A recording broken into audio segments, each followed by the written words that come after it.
히브리서 11장 4절 말씀으로 믿음으로 아벨이라는 제목으로 하나님 말씀을 증거하려고 합니다.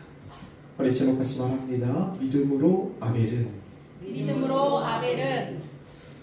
우리는 지지난 주에 믿음이란 과연 무엇인지 그 믿음의 본질에 관한 말씀을 들었습니다. 여러분 생각이 나시는지요? 믿음이라는 것이 뭐라고 말씀을 드렸죠? 믿음이라는 것은 우리가 바라는 궁극적인 본질, 우리가 뭔가를 바라는데 그 끝에는 생명과 행복, 복락이 있죠. 그것을 주실 분은 하나님입니다. 모든 바람의 궁극적인 본질이 하나님이 실상이 되는 것, 이것이 믿음이라고 말씀을 드렸어요. 보이지 않는 하나님을 보이는 증거들을 통해서 확인하는 것, 그것이 믿음의 능력입니다. 보이는 것들 뭐 있죠? 산도 보이고 강도 보이고 나무도 보이고 들풀도 보입니다. 사람도 보이고요. 우주 만물이 보이죠. 그 보이는 만물을 통해서 그것을 지으신 조물주, 창조주 하나님을 보는 능력, 이것이 믿음인 것을 믿으시길 바랍니다. 그래서 오늘 2절은 이렇게 말합니다. 2절 말씀 읽어보십시다. 2절 시작. 선진들이 이로써 증거를 얻었느니라. 선진들이 이로써, 이게 뭐죠? 믿음으로써 증거를 얻었다. 실상되신 하나님을 그들의 사연을 통해서 증거로서 만나는 것입니다. 히브리서 11장에는 이 믿음의 선진들의 이야기가 계속해서 나오고 있습니다. 그 첫 번째 이야기가 아벨이라는 사람입니다. 여러분 아벨의 이야기를 아시지요? 아담과 하와가 아들을 낳았는데 첫째는 가인을 낳았고요. 둘째는 아벨을 낳았습니다. 창세기 4장 말씀을 보면은 이 가인과 아벨이 하나님 앞에 제사드리는 그런 이야기가 기록되어 있습니다. 창세기 4장 말씀 펼쳐볼까요? 창세기 4장 1절과 2절 말씀 읽어보십시다. 시작. 아담이 그의 아내 하와와 번침하매 하와가 임신하여 가인을 낳고 이르되 내가 여호와로 말미암아 등남하였다 하니라. 그가 또 가인의 아우 아벨을 낳았는데 아벨은 양치는 자였고 가인은 농사하는 자였더라. 아담이 첫째 아들을 낳아서 가인이라고 이름을 지었고요. 둘째 아들을 낳아서 아벨이라고 이름을 지었습니다. 가인의 직업은 뭐였죠? 가인의 직업은 농사하는 사람이었고 아벨은 목축업자였습니다. 3절 말씀을 받은 세월이 많이 지났어요. 그들이 다 성인이 되었습니다. 이제 각자 하나님 앞에 예배를 드릴 때가 될 것입니다. 그래서 가인도 하나님 앞에 예배를 드리고 아벨도 예배를 드립니다. 가인은 자기의 농산물의 일부를 하나님 앞에 예물로 드리면서 제사를 드렸고요. 아벨은 자기 양의 첫 새끼를 잡아서 기름으로 하나님 앞에 예배를 드렸다라고 성경은 말하고 있습니다. 우리 이야기를 통해서 이 아벨이 가졌던 믿음이 무엇인지를 볼 수가 있는데요.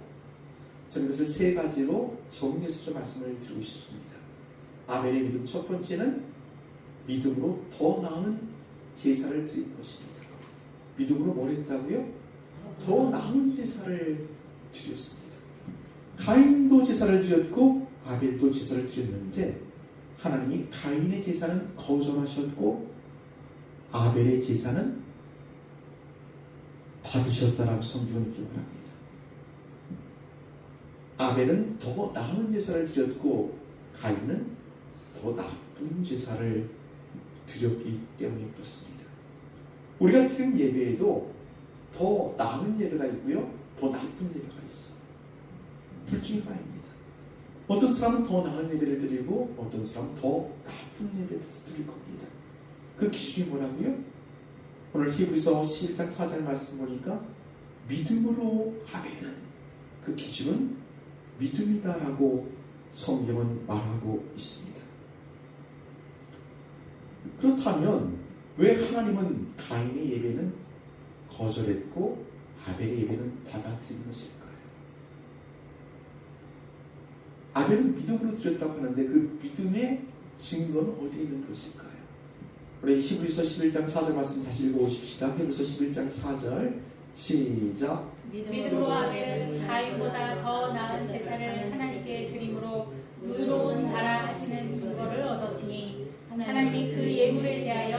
증언하시니라.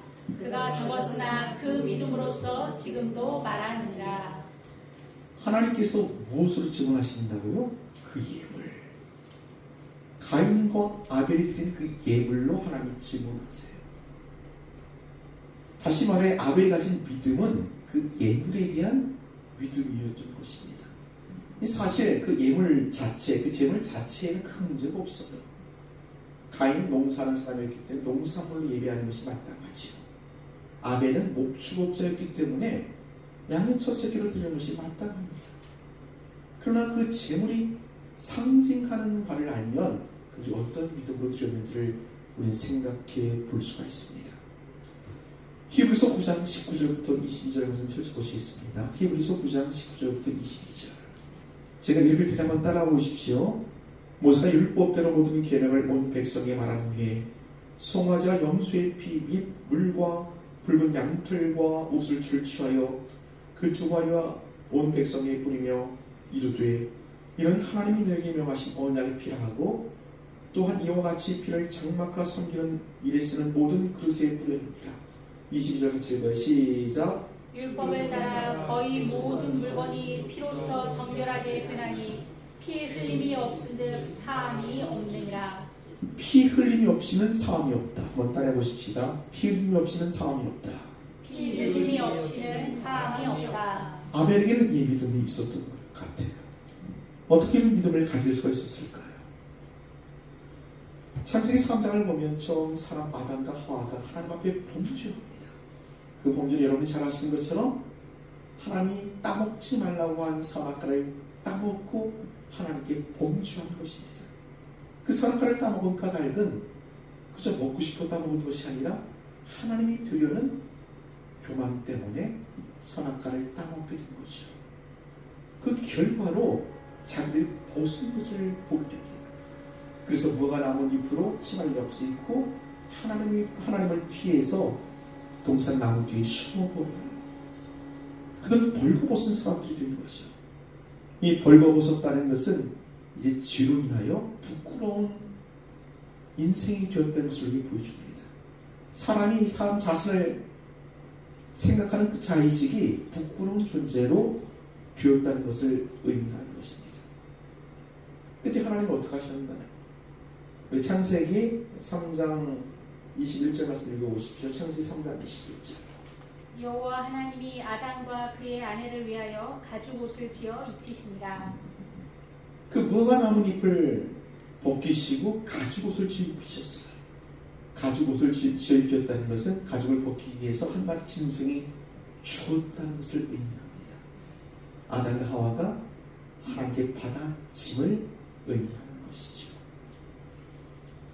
아담의 인생 가운데 이것보다 인상적인 장면은 없었을 겁니다. 이것보다 은혜로운 사건은 없었을 거예요. 가인과 아벨이 어렸을 때 아담은 아이를 들고 예배했을 겁니다. 어떻게 예배했을까요? 한 마리의 짐승을 죽여서 그 피를 하나님께 드리며 그들은 속죄 예배를 드렸을 것입니다. 그 가르침은 그들에게 전수 주었을 것입니다. 가인이 잃어버렸던 것 같아요. 그러나 아벨은 그 믿음을 가지고 그대로 예배하고 있는 것입니다. 아벨의 믿음인 것입니다. 한 마리 짐승을 죽여서 우리 아버지가 지었던 부끄러움을 가리셨던 하나님은 내가 드리는 이 어린 양의 피를 통해 나의 모든 죄를 덮고 나를 받아주실 거야. 이런 믿음으로 하나님께 나아갔던 것이죠. 사랑하는 여러분 기억하시길 바랍니다.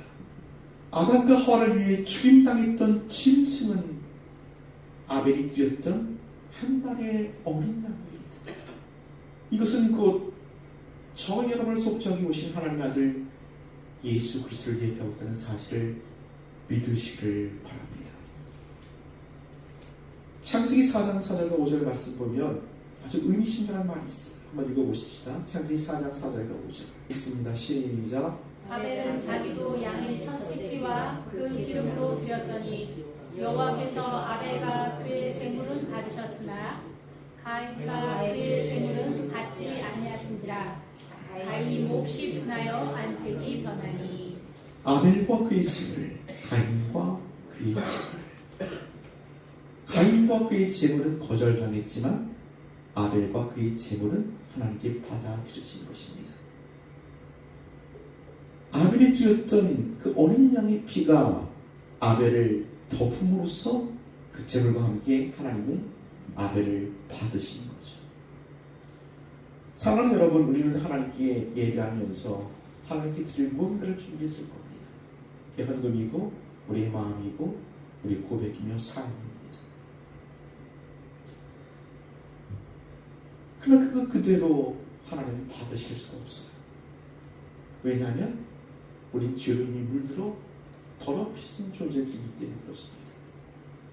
우리에게 어린 양의 피, 그래서 예수의 피가 필요합니다. 그 피를 덮을 때에 하나님께서는 그 죄를 예수 그리스도와 함께 우리를 받아주실 줄로 믿으시길 바랍니다. 하나님께 헌금을 준비했습니까? 그 헌금을 예수의 피로 덮이십시오. 하나님께 찬양과 기도와 삶의 고백으로 나아가십니까? 그 모든 것들 가운데 예수의 피로 덮으십시오. 하나님은 그 죄를 예수와 함께 우리를 받아주시는 겁니다. 이 믿음으로 드린 예배, 그것이 하나님이 받으시는 예배이죠. 그 믿음을 통해 하나님은 아벨을 의롭다라고 칭하십니다. 우리 히브리서 11장 4절 말씀 다시 읽습니다. 시작. 믿음으로 아벨은 가인보다 더 나은 제사를 하나님께 드림으로 의로운 자라 하시는 증거를 얻었으니 하나님이 그 예물에 대하여 증언하시니라. 그가 죽었으나 그 믿음으로써 지금도 말하느니라. 사랑하는 여러분, 기억하시길 바랍니다. 정성보다 중요한 것, 예배에 있어 정성보다 중요한 것은 제물입니다. 예배에 있어 태도보다 중요한 것은 믿음입니다. 어떤 제물로 드립니까? 그 제물이 뭐라고요? 예수 그리스도. 어떻게 드려야 된다고요? 믿음으로. 그럴 때 하나님께서 그 예배를 받으시고 우리를 의롭다 칭해 주시는 겁니다. 아벨의 믿음 첫 번째 뭐라고요? 믿음으로 더 나은 예배, 더 나은 제사를 드렸습니다. 두 번째, 아벨은 믿음으로 더 나은 제사를 드렸을 뿐만 아니라 믿음으로 살았습니다. 어떻게 살았다고요? 믿음으로 살았어요. 우리 창세기 4장을 다시 한번 찾아봅니다. 5절부터 7절까지 읽어보십시다. 5절부터 7절 시작. 가인과 그의 제물은 받지 아니하신지라. 가인이 몫이 분하여 안색이 변하니 여호와께서 가인에게 이르시되 내가 분하여 함은 어찌 됨이며 안색이 변함은 어찌 됨이냐. 내가 선을 행하면 어찌 낯을 들지 못하겠느냐. 선을 행하지 아니하면 죄가 문에 엎드려 있느니라. 죄가 너를 원하나 너는 죄를 다스릴지니라. 가인의 제사는 거절당했고 아벨의 제사는 연락됩니다. 그래서 가인이 막 얼굴이 붉어지고 화를 내기 시작해요. 그때 하나님께서 뭐라고 그러세요? 네 얼굴이 왜 이렇게 붉어졌느냐? 왜 이렇게 화를 내느냐? 내가 선을 행했다면 이렇게 화를 내겠느냐? 이 말을 거꾸로 한다면 가인은 어떻게 살았다고요? 가인은 하나님 뜻과는 관계없이 자기 멋대로 자기 욕심대로 살다가 하나님께 나와 예배하고 있는 겁니다. 반대로 하나님께 받아들여진 아벨의 삶을 유추해 본다면 그는 하나님의 뜻대로 살려고 애를 쓰며 살았을 겁니다. 그러기에 그 제물과 함께 그 자신 아벨도 받아들여진 것이죠. 오늘 성경을 많이 찾는데 에베소서 2장 10절 말씀 한번 찾아보십시오. 에베소서 2장 10절 읽습니다. 시작. 우리는 그가 만드신 바라 그리스도 예수 안에서 선한 일을 위하여 지으심을 받은 자니 이 일은 하나님이 전에 예비하사 우리로 그 가운데서 행하게 하려 하심이니라. 우리는 그가 만드신 바라. 이것은 제2의 창조 구원을 의미하는 겁니다. 왜 우리를 구원하셨다고요? 예수 그리스도 안에서 선하게 살게 하시려 우리를 구원하셨다라고 성경은 말하고 있습니다. 마태복음 5장에 보면 여러분 자신 말씀이 있잖아요. 너희는 세상의 소금이다. 너희는 세상의 빛이다. 이것이 저와 여러분의 정체성인 겁니다. 우리는 그런 삶으로 하나님께 나와야 하는 것이죠. 이런 신자들은 믿지 않는 사람도 훨씬 더 치열하게 살아야 합니다. 돈 벌려고 치열하게 경쟁하는 것이 아니라 선을 행하려고 세상에 소금과 빛이 되려고 치열하게 살려는 자의를 가지고 살아가야 합니다. 그 삶을 하나님께서 예배로 받으신다는 거죠. 제가 아침 6시 50분쯤에 출근을 하는데 항상 오산으로 가거든요. 그 오산에서 향나무로 가는 길이 그렇게 많이 막혀요. 거기 한 1km 정도 빠져나가는데 30분 이상이 걸려요. 이 차선이 3개인데 3차선이 그 향남 가는 그 우회전 가는 차선인데 차가 왜 이렇게 막히냐면 1차선, 2차선 가던 차선이 다 펴가고 다 끼어드니까 뒤로 계속 밀리는 거예요. 저는 이제 일하는 사람이니까 바쁘잖아요. 빨리 가야 되는데. 그래갖고 한번 이렇게 2차선으로 가다 끼어드는데 막 양심에 거리끼는 거야. 뒤에서 계속 밀리는데 계속 밀리고 저 뒷사람 언제 들어갈지도 모르는데 어떻게 해야 되는지 고민이 되더라고요. 이거 계속 이렇게 살아야 되나? 어떻게 살아야 되나? 둘 중 하나예요. 내가 그 정상적인 교통법규를 지켜서 3차선을 그대로 주행을 한다면 지각하거나 손해보는 거죠. 지각하지 않으려면 30분 일찍 나와야 돼. 내가 더 열심히 살거나. 둘 중에 하나죠. 사랑하는 여러분, 우리 신자는 더 저력있는 사람이 돼야 돼. 힘 있는 믿음으로 힘을 가진 사람이 되어야지 이런 것을 감당하지 쉽게 타협해버립니다. 아니 다들 그러는데 뭐 일하는 사람도 어쩔 수 없이 이렇게 타협하다 보면 세상에 머물러 이렇게 살아가는 것이죠. 그렇게 살지 말라고 성경이 우리에게 요구하죠. 손해볼 각오를 하고 살아라. 손해보기 싫으면 더 열심히 살아라 라고 치열한 삶을 우리에게 요구하고 있는 것입니다. 그런 삶이 하나님 앞에 드렸을 때에 하나님께서 예배로 받으신다라고 성경이 말하고 있는 것입니다. 아벨은 믿음으로 살았습니다. 세 번째 아벨은 믿음으로 더 나은 예배를 드렸고 믿음으로 살았을 뿐만 아니라 믿음으로 죽었습니다. 어떻게 되었다고요? 믿음으로 죽었습니다. 우리 예배 잘 드리면 축복받는다고 배웠잖아요. 그래서 주일 성수를 율법이 되어서 정말 목숨처럼 지키려고 애쓰는 분들이 한국 교인들이란 말이죠. 근데 아벨은 더 나은 제사를 드렸는데 더 나은 예배를 드렸는데 죽었다는 말이에요. 이거 어떻게 받아들여야 될까요? 그 말씀을 한번 읽어봅시다. 창세기 4장 8절입니다. 창세기 4장 8절 시작. 가인이 그의 아우 아벨에게 말하고 그들이 들에 있을 때 가인이 그의 아우 아벨을 쳐 죽이니라. 하나님께 제사가 거절당하자 가인은 화가 치밀고 시작했어요. 그 화를 억제할 수가 없는 거예요. 그리고 그 화를 동생에게 풀어버리죠. 말하되 어떻게 말했을까요? 들에서 만나자. 어디 들에서 만나자. 그리고 돌로 쳐 죽입니다. 계획살인을 저지르고 그랬어요. 형이 동생을 죽인 것입니다. 사랑하는 여러분 기억하시길 바랍니다. 예배는 죽고 사는 문제입니다. 그냥 들여두고만 안 들여두고만이 아니라 죽고 사는 문제예요.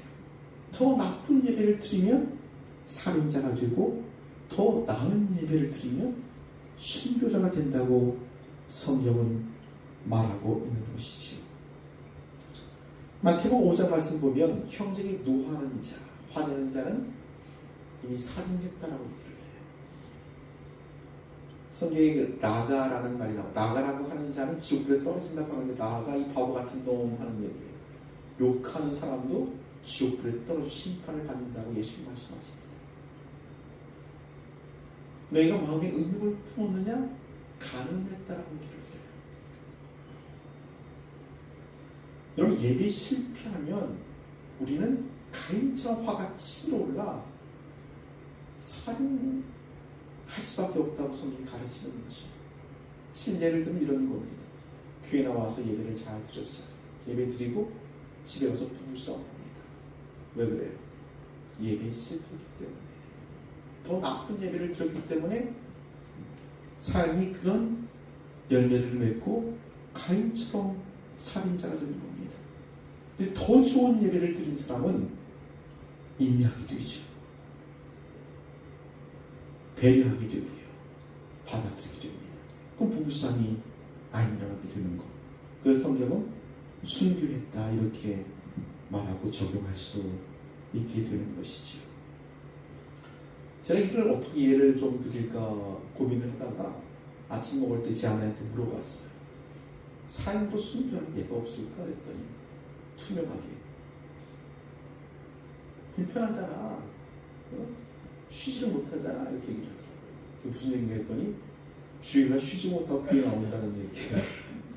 아, 이것도 순교일 수 있겠다는 생각을 해봤어요. 다른 사람들은 주일날 늦잠 자고 자기 일정 보고 놀러 가버릴 텐데 우리 신자들은 교회나 예배한다는 말이에요. 그 자체도 어떤 면에서 순교하는 것이 아닐까 하고 생각합니다. 우리 인근에 있는 교회에 제가 잘 아는 집사 한 분이 계시는데 나집사라는 분이 계세요. 그분이 지체장애자거든요. 그래서 일반적인 직업을 가지기 어렵습니다. 그분이 그 주유소에서 그 주유하는 그런 데 취직을 하는데 들어가면 얼마 있다 나와요. 그래서 왜 그러냐 그랬더니 그 주일날 일을 해야 된대요. 거기 돌아가면서 일을 하기 때문에 주일날 자기 걸린다는 거죠. 그래갖고 못하고 나갔다는 거예요. 그러니까 우리 평택에 이제 취업을 했어요. 그 주유소에 취업을 했는데 근데 꽤 다니더라고요. 어떻게 된 거냐 그랬더니 자기 정말 용기를 내어 사장한테 얘기를 했대. 예배하는 시간에 빠져서 예배 드리고 다시 나오겠다. 그 허락을 받아갖고 근데 평택에서 여기 오는 게 쉬운 일이 아니잖아. 안성까지. 근데 그 예배 시간을 위해서 더 일찍 나와서 일하다가 예배 시간 나와 예배 드리고 다시 가서 일한다. 이런 얘기를 들었어요. 이런 것도 일종의 순교하는 걸 거라고 그렇게 생각합니다. 믿음 때문에 불편한 것, 믿음 때문에 갈등하는 것, 믿음 때문에 손해보는 것, 이 모든 것도 아벨의 유산을 이어받는 것입니다. 더 나은 예배를 드렸기 때문에 그런 것이 가능한 것이죠. 사랑하는 여러분 기억하시길 바랍니다. 아벨은 죽었지만 그의 믿음은 지금 우리에게 운변하고 있어요. 뭐라고 운변할까요? 속죄양 되신 예수를 의지하여 사십시오. 그 믿음으로 살고 그 믿음으로 죽으십시오. 사랑하는 여러분, 매주 드리는 예배지만 그냥 드리지 마십시오. 이 예배가 나를 죽이고 살린다는 사실, 그 사실을 믿고 예배하십시오. 정성보다 중요한 게 뭐라고요? 재물입니다. 예수 그리스도. 그 재물을 이제 예배 드려야 합니다. 기도보다 중요한 게 뭐라고요? 믿음이라고요. 예수 그리스도를 의지하는 그 믿음으로 예배하십시오. 하나님께서 우리를 받으신 우리를 의롭다 하실 겁니다. 그리고 정성과 태도는 그 다음에 쌓는 거예요. 그럼 우리 신앙이 성장하겠지. 우리는 아벨처럼 순교의 삶으로 하나님께 나아갈 겁니다. 기도하십시오.